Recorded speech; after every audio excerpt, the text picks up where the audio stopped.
foli li tanuni ka taa se an balima lamɛnnikɛla ani filɛlikɛla jamaw bɛɛ lajɛlen ma. An ka ministre des affaires étrangères n'o ye Abdoulaye Diop ye ko a ye Baba Modibo Keita, le père de l'indépendance du Mali, k'a ye o dénigré. Ni an b'a fɔ bamanankan na ko a ye kuma dɔw fɔ o ma, kuma min tɛ bɛn. Balimaw, ni ne ye n ka thème ye bi, est-ce que Abdoulaye Diop a ye kuma min fɔ a ti bɛn ou bien a bɛ bɛn? Kuma fɔra occasion jumɛn de la? N bɛna da dɔ de la k'a décortiquer. N b'a ɲini aw fɛ a y'aw sɔgɔlen to Kazid Panafricain ka chaîne YouTube kan. Vidéo a y'a aimé, k'a commenter, k'a partager. Maintenant, Abdoulaye Diop, édition dɔ kɛra Lomé, n'a fɔra n'an b'a fɔ ma ko l'édition Lomé Peace and Security Forum. O ye anglais. Lomé Peace, la paix, security, o ye sécurité. Donc o forum dɔ de kɛra n'an b'a fɔ ma ɲɔgɔn jalajɛ n'o kɛra fara ɲɔgɔn kan ye. Ni o forum in kɛra Lomé. D'accord, bɛɛ b'a kalama k'a fɔ Lomé jɔyɔrɔ min kɛra la an ka crise ninnu wagati la a y'a ka frontière dayɛlɛlen to an ye. Donc o Lomé kelen in na forum de kɛra ye, nin forum filanan de ye. N'an hakili b'a la forum fɔlɔ kɛra Abdoulaye Diop taara o la fana. Maintenant filanan min kɛlen filɛ de sisan an ka ministre des affaires étrangères n'o ye Abdoulaye Diop ye a taara o forum na. Donc o forum kɔnɔna la a ye intervention dɔw kɛ. O intervention minnu ni interprétation caman kɛra la, maliyɛn caman bɛɛ y'i da don kuma na k'a ɲɛfɔ cogoya dɔ la, k'a ɲɛfɔ cogo juguya, ka kɛ i n'a fɔ ko Abdoulaye Diop bɛ ka Modibo Keita k'a lagosi alors que lagosili tɛ. Donc maintenant b'a ɲini aw fɛ, n bɛna vidéo k'a la, aw yɛrɛ bɛ bɛɛ lajɛlen an bɛɛ bɛ se k'a lamɛn ɲɔgɔn fɛ, an bɛ sɔrɔ ka hakili jagabɔ kɛ vidéo in yɛrɛ kan quoi. Donc je vais mettre la vidéo, vous allez voir vidéo in ka jan dɔɔni, mais an bɛna minute 3, voilà, an bɛ minute 3 ɲɔgɔnna lajɛ vidéo in na parce que o partie in de la kumana o kan. Donc an b'a lamɛn ɲɔgɔn fɛ, an bɛ tila ka segin ka na. Ma grande sœur Aminata Touré a parlé hier de dialogue entre la CEDEAO et l'AES, mais nous avons toujours été pour le dialogue. Parce que quand on sait ce qu'on veut, on n'a pas peur de discuter. Quand on sait ce qu'on veut, on n'a pas peur de discuter.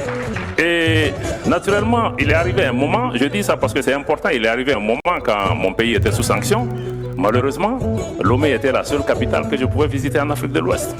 Et le Togo a eu le courage de maintenir sa porte ouverte,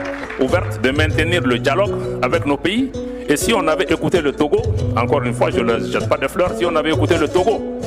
on ne serait pas aujourd'hui sorti de la CEDEAO. Quand nous regardions notre ancien président Modibo Keita, quand il est arrivé au pouvoir, à l'indépendance, il avait à peine 33 ans. Et la plupart des dirigeants des indépendances étaient dans la trentaine ou moins. Et nous, les qualités que nous avons aujourd'hui, ils n'avaient pas. Modibo Keita était un instituteur, il n'a pas été préparé à diriger un pays. Nous avons ces expériences. Aujourd'hui, ce qui est important pour nous aussi, c'est de comprendre que la jeunesse n'est pas pour demain. C'est des leaders d'aujourd'hui et non des leaders de demain. Et que nous devons aussi faire confiance au temps. Les anciens, les sages peuvent diriger, autant les jeunes gens aussi peuvent, dans la trentaine à 25 ans, diriger des pays. Pourquoi pas? Je crois que vous avez posé la question de leadership ici, je vais venir à ça, avant même d'entrer peut-être dans le sujet. C'est vrai, on peut définir le leadership comme on veut.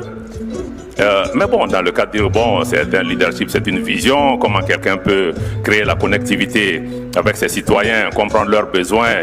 définir une définition, s'assurer que les gens sont équipés, mobilisés, entraînés pour pouvoir le suivre, pour pouvoir dresser un chemin pour arriver à cette destination. Mais moi, je veux peut-être prendre à l'inverse pour se dire que le leadership n'est pas individuel. On peut aussi exercer un leadership collectif. C'est-à-dire que c'est un groupe qui va se saisir maintenant d'une vision, travailler ensemble de façon solidaire pour pouvoir surmonter les différents obstacles pour y arriver. Il y a des leaders qui peuvent être devant, il y a des leaders qui peuvent être derrière, ils peuvent avoir des jeunes, ils peuvent avoir des anciens, mais travaillons aussi dans nos pays pour développer des leaderships collectifs et ne pas penser qu'un individu, aussi brillant fut-il, peut lui, à lui seul, entraîner un pays. Mais c'est vrai, on a des dirigeants qui peuvent le faire. Mais je crois que... Voilà, Ninkera Minute Damadoye. A ka intervention kɔnɔna la a ka jan ni 3 minutes ye, mais an bɛ nin partie de ta ka essayer ka décortiquer parce que nin partie de kɛra kuma caman ye. Dɔw y'a essayer k'a fɔ ko an ka ministre n'o ye Abdoulaye Diop ye k'a bɛ ka Modibo Keita k'a bɛ k'o lagosi,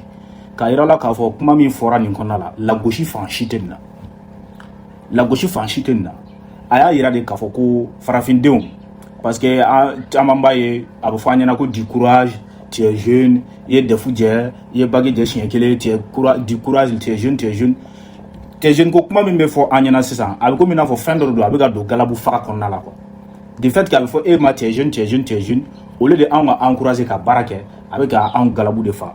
aye Modibo Keita nana pouvoir la wakati mina shibi san akemina ayo fo aw bela jele yo me akumbe 30 de konna la sambi saba konna la kayele ama se sambi nalima donc yelema a fanga a kodon ana galabu o be soro mo mina o de demsenu c'est pourquoi anga président adabala kuma be demsenu fanga yo aw de tay donc Ablaye Diop kan kuma imba ira ka fo genia o yo tien mais mo kan yi to genia de konna la ta barake parce que barake fanga bi la ki to genia de konna la tubabu ka zana do be ko si jeunesse savait si vieillesse pouvait donc mokoroba we ka unchala fami hakilina nyuma yoko di awma maintenant c'est sa pratique terrain kan c'est ça obi en genou de bulu nama joro fa moko tse ka ke ite ka ke jeune tigi ka kla ka zenia nega me o tse ka ke o donc ami minu e jeune yi ani kan ga jonkolo la en seko na an damayira mi angoke akuma leadership fanaka leadership de jume o ye ka aramadeu c'est à dire que meneli ka moko fara ɲɔgɔn kan ka essayer ka ko dɔ kɛ u ye ou bien ka ko dɔ kɛ jamana ye ou bien ka ko dɔ kɛ i ka sigida ye a bɛ fɔ o de ma ko leader maintenant o bɛ sɔrɔ jeune de kɔnɔna la jeunes kan'u yɛrɛ kɛ kɛrɛfɛden ko parce que je suis jeune n tɛ fɛn kɛ a y'a fɔ Modibo Keita bɛ na fanga la wagati min na o y'a sɔrɔ défi caman de tun bɛ yen an bɔra colonisation wagati ni fɛnw na donc problème caman de tun bɛ yen c'est vrai que l'école karamɔgɔ de tun don mais o ma bali parce que o tɛ se ka hadamaden bali jamana baarali la quoi n'i ye jamana baarali ŋaniya ta ka don a da fɛ a ka ca ala fɛ tagali ɲɛfɛ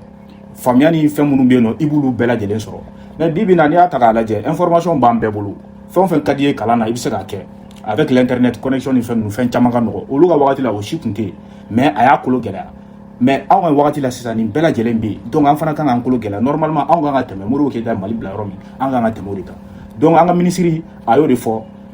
k'a diya bɛɛ ye k'a yira bɛɛ lajɛlen na k'a fɔ k'a ye min fɔ nin tɛ lagosi ye ka ɲɛsin Modibo Keita ma faamuya cogo jugu o de donna nin kɔnɔ maintenant sisan a ka compte Twitter kan a y'a essayer ka bɔ pour que k'a yira mɔgɔw la k'a fɔ ale ka kuma a ma faamuya de donc ni kuma kun faamuyara an ye min fɔ an t'o fɔ a ka Twitter kan a ko cogo di voilà Elon Musk américain ka cɛ in voilà Trump ka min b'a ka Trump ka économie ni fɛn ninnu gérer sisan bon wagati dɔ la furufuru kun b'u ɲɔgɔn cɛ affaire Epstein ni fɛn ninnu na bon o ye sujet wɛrɛ ye an bɛ se ka don o la wagati wɛrɛ affaire Epstein a bɛ komi i n'a fɔ an ka yan affaire Tony kun bɛ i bɛ k'a nɔfɛ cogoya min na donc o bɛ tali kɛ ɲɔgɔn na dɔɔnin quoi levé de chantage dɔ don maintenant a ye Twitter san k'a tɔgɔ da ko X maintenant a ye Twitter san kun jumɛn kama wagati dɔ la Twitter tigi u ye Trump gɛn ka bɔ Twitter kan k'a yira k'a fɔ k'a bɛ kuma direct la parce que tubabu nazaraw filɛ nin ye mɔgɔ min bɛ kuma direct la i tɛ munumunu i bɛ kuma fɛn min b'i kun n'i kan cɛ k'a fɔ ni n'u kun tilenna tɛ kelen dɔrɔn u b'a essayer ka kuma da minɛ la u dun bɛn'u jɔ anw ma yan ko liberté d'expression galonfin de liberté d'expression ko kuma ye maintenant Elon Musk a ye Twitter san ka tɔgɔ kura da la k'a da la ko X donc an ka diplomate ninnu ni wala ministres ni autorité mɔgɔ caman bɛ yen nɔ o compte b'u bolo Twitter kan donc u bɛ to ka bɔ kuma ni kelen kelen ka post kɛ o Twitter kan a ye mun fɔ donc on va essayer de voir ça en français que je lis avec beaucoup d'attention les réactions suscitées par mes propos au Lomé Peace and Security Forum. Je tiens à rappeler mon profond respect pour le président Modibo Keita, figure emblématique de notre indépendance et modèle d'intégrité, d'engagement patriotique et de clairvoyance. Mon intention n'était pas nullement de diminuer son héritage, mais magnifier le modèle de réussite qu'il est lors d'échanges sur les défis contemporains du leadership africain. Le président Modibo Keita a su, dans des circonstances historiques exceptionnelles et dans un contexte géopolitique post-colonial complexe, se hisser de manière remarquable à la tête de notre jeune nation et porter le flambeau national avec courage et dignité dans le concert des nations. Le président Modibo Keita demeure pour moi une source d'inspiration constante dans la défense de la souveraineté et de la dignité du Mali. Donc, kuma banaye. A ni poste la y'a yira k'a fɔ mɔgɔw bɛ ka kuma min fɔ ale ma faamuya de a bɛ fɛ k'a yira africain dɔw na k'a fɔ ko Modibo Keita difficulté mun tun bɛ a ka wagati la a n'a ka jeune âge ale ni a tun bɛ enseignant min na o ma se k'a bali a ka se ka jamana in mara donc leadership jeunes k'a bila u kunna k'a fɔ ko leadership sirilen tɛ i n'a fɔ mɔgɔ damadɔ la quoi c'est comme si ni ne y'a ka kuma in faamu a bɛ fɛ ka élitisme ko in k'o de ban nin kuma in b'o banni de yira quoi k'a fɔ ko jamana marali sirilen don mɔgɔ damadɔ de la ou bien mɔgɔ une poignée de personnes olu de ka ɲi ka se ka jamana mara olu de ka non les leaders ça peut jaillir partout adamaden pour que ka kɛ jamana mara fɛn dɔ don ala bɛ se ka a se di dɔ ma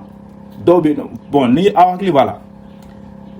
ni kosa ina te wakati dɔ la a kɛra ka fɔ i n'a fɔ mɔgɔ damadɔ de bɛ yen nɔ olu de sigilen don k'u dilan yɛrɛ ala bolo jamana marali kama alors que ce n'est pas ça donc o yiratɔla de filɛ nin ye an ka ministre Abdoulaye Diop fɛ a ka nin intervention in na k'a yira k'a fɔ maîtriya ni fɛngɛ engagement de don jamana jɔli ye engagement sugu dɔ de don f'i ka kɛ jamana fɛ n'i kɛra jamana fɛ i bɛ se ka jamana jɔ a y'a yira k'a fɔ fana ko Modibo Keyita ale ka modèle ba de modèle de ye jumɛn ye modèle constant a y'a fɔ ka d'a kan fana modèle de ye jumɛn ye n bɛ ɲɛ jɔ maa min na ka n ka kɛwale kɛ donc e ɲɛjɔyɔrɔ ye mɔgɔ min ye pour que e kana na fili ka bɔ sira kan e tɛ se ka kɛ o lagosibaga ye quoi donc k'a fɔ haters ye internet k'a fɔ o ma les haters n'i bɔra ka kuma cogo o cogo olu ye wo dɔ sɔrɔ i ka kuma la k'a fɔ tuma dɔ la hali minnu tɛ tiɲɛ ye an b'a f'u ɲɛna u bɛ ka kuma min ta k'a da an ka ministre la ministre ka kuma laɲini tɛ o ye donc n'an bɔra yen an bɛna yanni ka bɔ vidéo kɔnɔ pour que vidéo kana se ka janya kosɛbɛ an ka président de la république Assimi Goïta i ɲɛ b'a la a ka kuma man ca malien filɛ malien ma nɔgɔn dɛ malien de b'a fɔ i ka kuma pour que u ka se k'i faamuya nka n'i kumana fana malien de bɛ tila k'i ka kumakan kelen ta tuguni k'a yɛlɛma k'a kɛ ko wɛrɛ ye Abdoulaye Diop filɛ nin ye o ko de kɔnɔ sisan n'an bɛ fɛ an ka ɲɛmɔgɔw ka kuma n'u kumana n'an ma min faamu an k'a lajɛ diɲɛma jɔlen na an k'an tulo majɔ ka ɲɛ surtout kuma in fɔra kan min na tubabukan de don n'i b'a dɔn k'i k'a faamuya ka fɛn n'i tɛ k'a faamuya i bɛ se ka mɔgɔ ɲininka min bɛ se k'a ɲɛf'i ɲɛna ka ɲɛ pour que an kana bi o piège kan a ka di anw ye an ka ɲɛmɔgɔw ka kuma mais anw kelen de bɛ tila k'u ka kumaw ta k'a kɛ lagosili ye ka ɲɛsin u ma maliyɛnw an ka sabali an k'o dabila gouverner n'est pas un jeu d'enfant jamana mara tɛ denmisɛnnin fɛn wa denmisɛnninya tɛ si dɔrɔn ye hakilima de bɛ kuma in faamuya denmisɛnninya tɛ si dɔrɔn ye donc maintenant an ka ɲɛmɔgɔ n'an bɔra nin bɛɛ lajɛlen kɔnɔna la sisan an bɛ se nin wagati na carburant ko min bɛ yen nɔ nin wagati na an ka jamana kɔnɔ ɲɛmaa dun y'a fɔ dɛ président de la république Assimi Goïta le général d'armée son excellence Assimi Goïta a y'a fɔ a ko an ye sira min ta sira in ka gɛlɛn mais a bilatɔ tɛ dɛ mais sira in n'an sera k'a maintenir hɛrɛ de bɛ a kɔfɛ donc maliyɛnw an ka fara an ka ɲɛmɔgɔw kan gɛlɛya fɛn fɛn bɛ yen an ka se k'a kun maa si m'i ka indépendance ta nɔgɔya kɔnɔna la quoi o jamana tɛ diɲɛ kɔnɔ min y'a ka indépendance ta nɔgɔya kɔnɔ a y'a fɔ a mɛnna ko gɛlɛya bɛ kɛ u bɛ gɛlɛya kɛ k'a bilen anw dala kɛrɛtɛtɛtɛ mais n'an m'a bila tagalen ɲɛfɛ an bɛ tɔnɔ sɔrɔ an ka gɛlɛya kunni na an bɛ tɔnɔ sɔrɔ an ka résilience la ɲɛmaa y'a fɔ bi ko tɛ tuma caman n'a ye sortie kɛ a b'a yira n na donc c'est comme si a ye fɛn minnu fɔ an bɛ ka olu bɛɛ lajɛlen ye sisan parce que an ye maa minnu gɛn u t'an to yen quoi o ye sagaban de ye ni kɔni an bɛ ɲɔgɔn na de sa fo fini bɔ fo nɛrɛ bɛ u seko ye fɛn fɛn o b'o kɛ donc an fana seko ye fɛn fɛn ye an fana bi o kɛ jeunesse de ka kɛlɛ ye nin ye a ko je suis jeune au même titre que vous et si je suis c'est toute la jeunesse malienne qui a échoué a tɛ échoué anw sigilen ɲɛna donc an seko ye fɛn fɛn ye la jeunesse malienne on va faire ça pour que an ka ɲɛmaa a ka se ka jɔ a ka se ka jamana in an bɛ fɛ a ka se n'a ye niveau min na Mali ka se ka kɛ pays prospère ye AES bɛɛ lajɛlen ka kɛ jamana ye mun développé len don ka tɛmɛ diɲɛ fan caman kan an bɛ u dɛmɛ o sira kan hali sini donc ka hakililajigin kɛ Thomas Sankara ale le 15 octobre 1987 ala ye ale minɛji dɔgɔya ka bɛn o ma donc a kɛra assassinat ye maintenant ɲinan ye o san 38 ye an b'o de la sisan an bɛ dugawu kɛ ko ala ka lahara sɔn sumaya kɔ ko bibi na k'an bɛ yɔrɔ min na ko nimisa foyi t'a la a kɔni ka saya a digira na mais bibi na an bɛ yɔrɔ min na k'an ye a ka réincarnation sɔrɔ n'o ye Ibrahim Traoré o nana jɔ a ka Thomas Sankara ka jɔyɔrɔ la donc la première devoir ou b'a fɔ cogo di le premier devoir d'un révolutionnaire c'est de rester en vie donc an b'a ɲini an ka révolutionnaire bɛɛ lajɛlen fɛ u k'u ka sécurité ta ba la an fana ka jɔ kɔ k'u ka sécurité ta ba la pour que u hakili bɛ fɛn o fɛn na k'u bɛna AES kɛ n'o ye ala k'o nɔgɔya u ye donc n bɛ dugawu kɛ hali sisan ala ka jamana in kolosuma ala ka hɛrɛ nati jamana in kɔnɔ Mali Burkina Niger an ye sira min ta sira gɛlɛmanba de don an ka président bɛɛ lajɛlen b'a fɔ a bɛ fɔ Niger a bɛ fɔ Burkina a bɛ fɔ Mali la yan donc an ka bila an kunna k'a fɔ gɛlɛya hali sisan an kan ka gɛlɛya ku an kan ka gɛlɛya ku an kana an ka ɲɛmɔgɔw labila gɛlɛya fitinin nalen kama komi n y'a fɔ a ye cogoya min na an ka vidéo kɔrɔlenw na Mohamed Karim ani Che Guevara ka histoire kan donc nin ye wagati de ye an kan k'an bolo di ɲɔgɔn ma wagati min na nin tɛ sɛmina kuma ye donc an kan ka yira toujours le peuple malien reste derrière ses dirigeants an bɛ to an ka dirigeants kɔ a mana bilen hali ka tɛmɛ nin kan an bɛ to an ka dirigeants kɔ donc ni ne tun bɛ fɛ k'a fɔ ye aw kana ɲina vidéo a y'a aimé ka commenter ka partager a y'a sɔgɔlen to Kadi panafricain ka chaîne bɛɛ lajɛlen na donc aw kan bɛn diɲɛ waati wɛrɛ aw ni ce aw ni baraji aw ka kulomajɔ la merci.